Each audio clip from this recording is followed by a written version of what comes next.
We are now open for question answer session. Yes, we have a reply from Miss Sunita, and she says, Lavina, you're awesome, very well explained. Thank you so much, Sunita. Thanks for listening. Are there any questions? Yeah, Okay, there is a question yoga. from Subha. Yes, Thanks, very well explained. Thank you so much. Is okay doing yoga every every day? Absolutely. Absolutely. I do. Um, I wouldn't say I've been very consistent in the last few weeks, probably, but I have been practicing yoga for the last 10 years, every day. And even if you were to just do your Surya Namaskars with intention, watching your breath, and preferably if you have your balcony outdoors, as they say, Surya Namaskar, it is very, very beneficial. So, yes, I would definitely say you can definitely do yoga every day. Ravi, to me, how do you improve chemical imbalances in the brain? So this is a kind of a lengthy answer. I won't be able to give it to you, but I think I would give you some very simple hacks. Is that when you think of the chemical imbalances in the brain, think of everything restorative. Think of these chemicals which we know as dopamine, we know oxytocin, we know endorphins, and do a lot of restorative actions, meditation, uh, even going and just hugging uh, your partner, giving your pet a hug. It releases oxytocin. And all of these little simple actions each day, singing, listening to your favorite music, keeping that child within alive, pursuing your hobby is extremely important, and it can treat chemical imbalances. We're not going to be talking about the medicated way, but naturally, what are the things that you can do? From Sunita, how does one defy age? Eventually it'll catch up. I absolutely agree with you, Sunita. My philosophy is completely based on the fact that you cannot avoid biological aging, but what really matters is your attitude to aging. And I think that attitude starts first with self care and being completely aware of the fact that if you want to have a very, very healthy, long life, you need to be fit, you need to be able to pursue all your hobbies, and you need to be happy.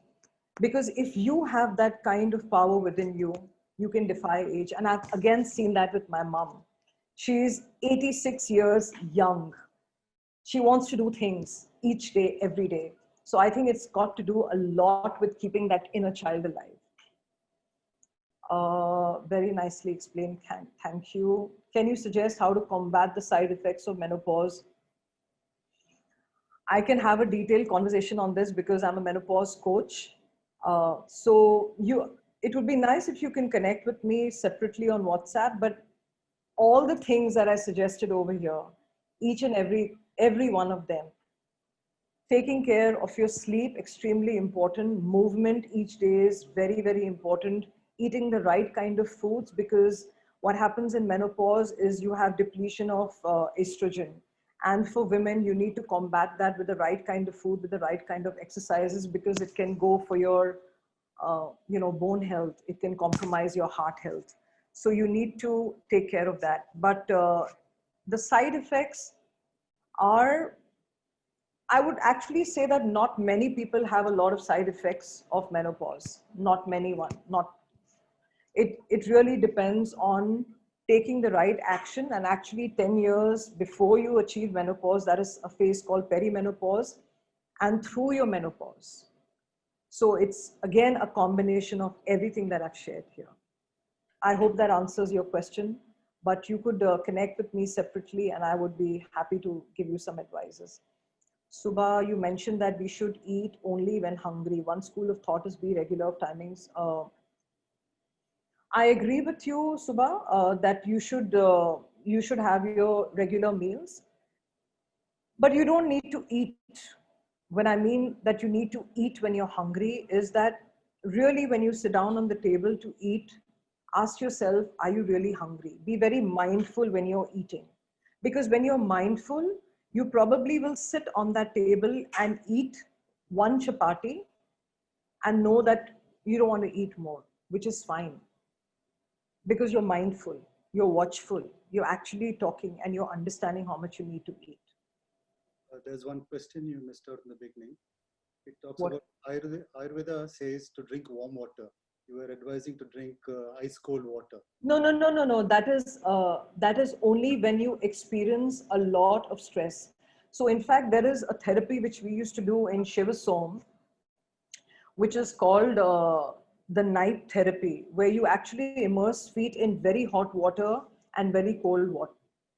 So it's vasoconstriction and vasodilation of your capillaries. So this action of hot water, hot water, cold water, it just boosts the circulation. It's very therapeutic. And if you're experiencing a lot of stress, it can also combat the stress. So please, it was only relevant to the topic of stress, what I spoke about. Okay, thank you. We have a question from Miss Anupama Saraf. She says, is it okay to take supplements like that of vitamin D, etc.? As we end up most of the time at home, vitamin B12 and others too. Uh, Anupama, you've raised a very, very important question. I think my bad, because in one of the things that I actually didn't point out in my movement slide was the importance, but I brought it up when somebody asked me if you should do yoga every day. When I said that you go out into the balcony, what I meant was that dose of vitamin D or sunlight is extremely, extremely important. So you need to yeah, we didn't have a lot of sunlight during COVID, but now we can do that, right? So even if it's for 10 minutes. And in terms of how much sunlight is good, anything between early morning and 9 a.m. is perfectly okay. But after that, then your skin tends to get photosensitive. Then you're talking about a lot of sunscreens, which is actually you're not able to really reap the benefits of sunlight. So it's better to go out in the sun before 9 a.m. when you really don't need to slather, a lot of sunscreen on your body, which is not going to really help.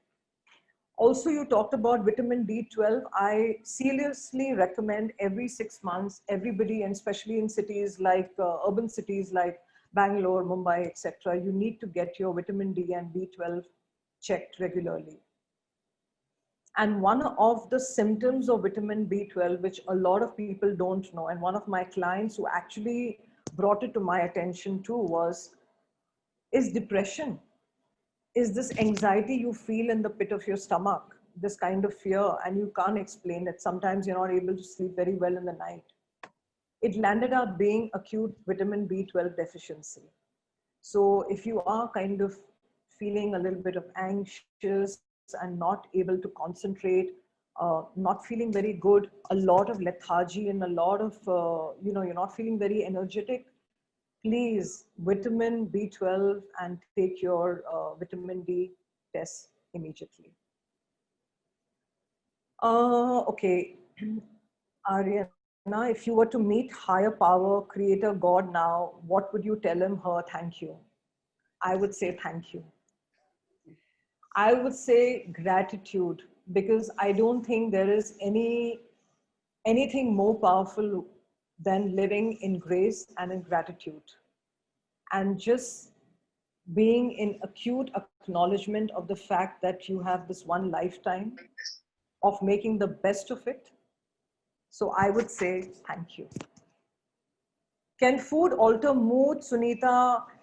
Absolutely. There is, please connect with me. I would, or probably Rishmi, I would send you one sheet. You can send it to all of them. I really have the sheet on happy foods for your mood.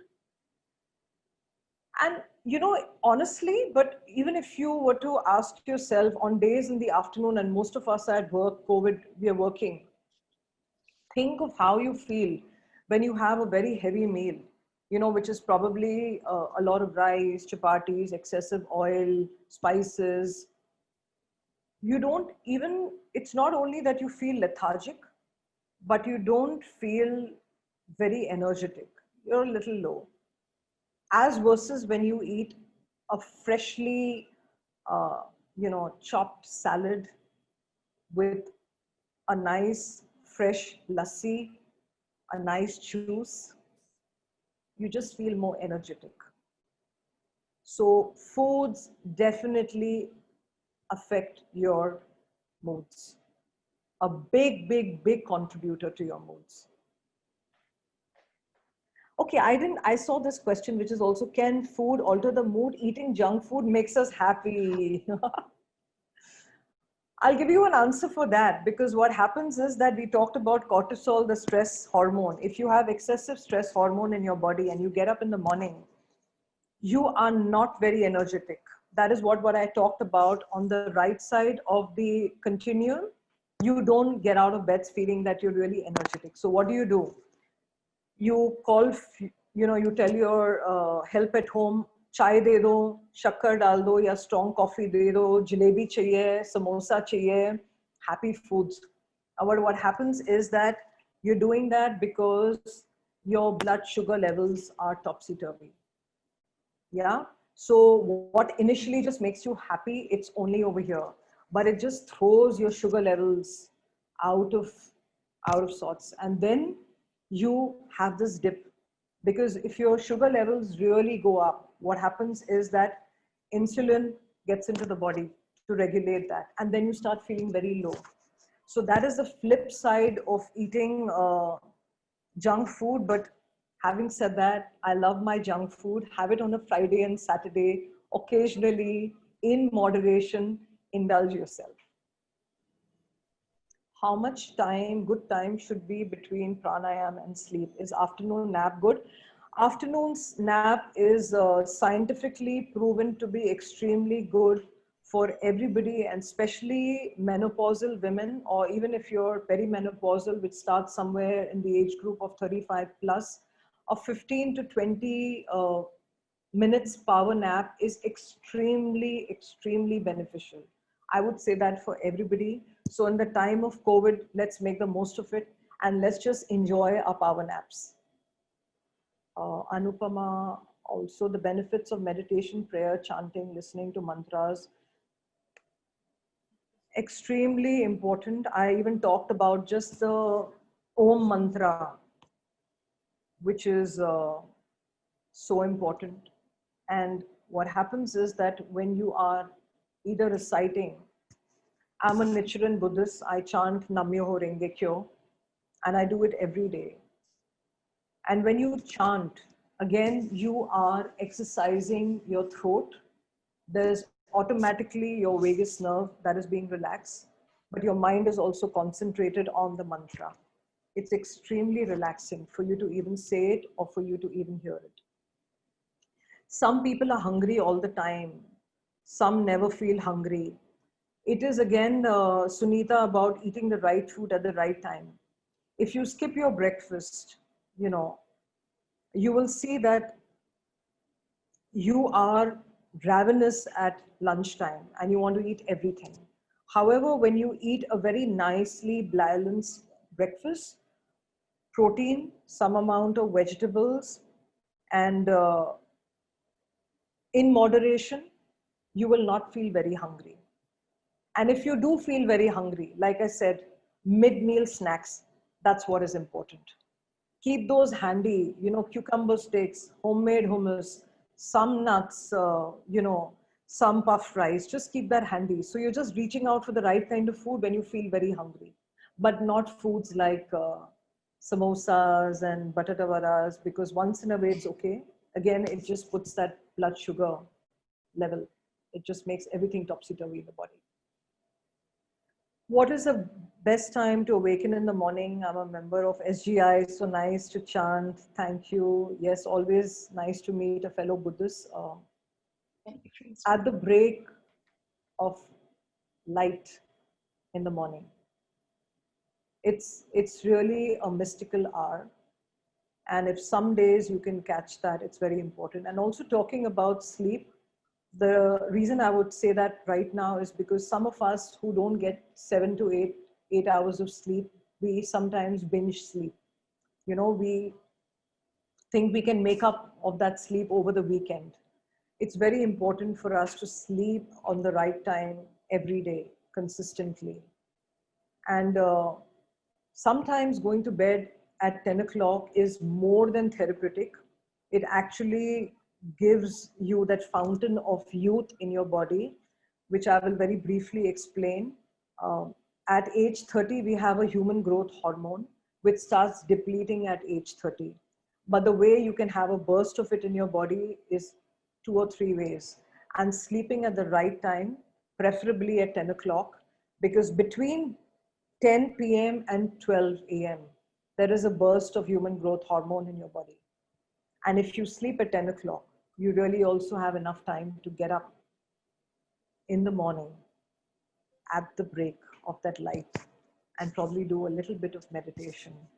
It's magical, and say thank you. We'll take the last question for this session from Anupama ji. How is gut bacteria linked to brain issues? There is so much I can talk about this, Anupama, but your gut microbiome is the most important. And very simply, in a minute, I'll answer that, is that when you don't eat the right kind of foods, which doesn't have the right kind of fiber, you create what is called as a leaky gut, which means even if you are eating the right kind of food, your body and your gut is not able to absorb the right kind of nutrients because your gut lining has got holes in it, literally. Yeah.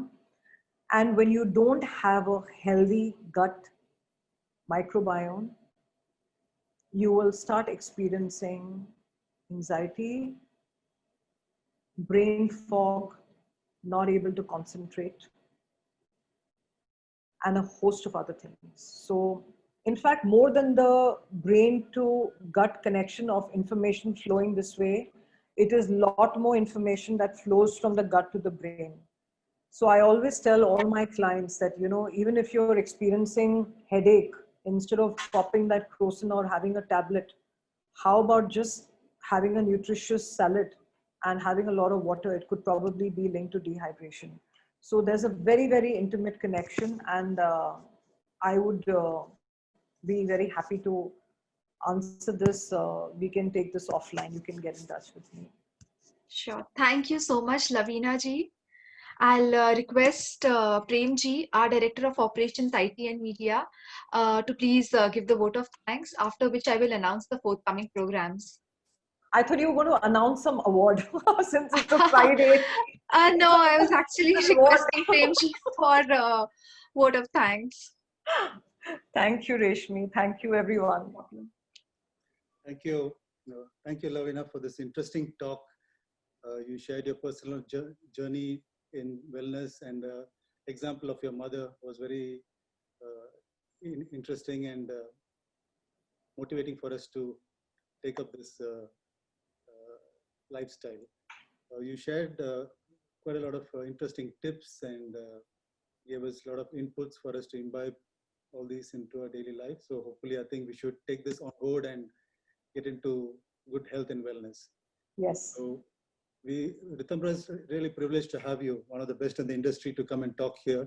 So it's really from on behalf of Rtambhara, we really appreciate for your taking your time and sharing it with us here.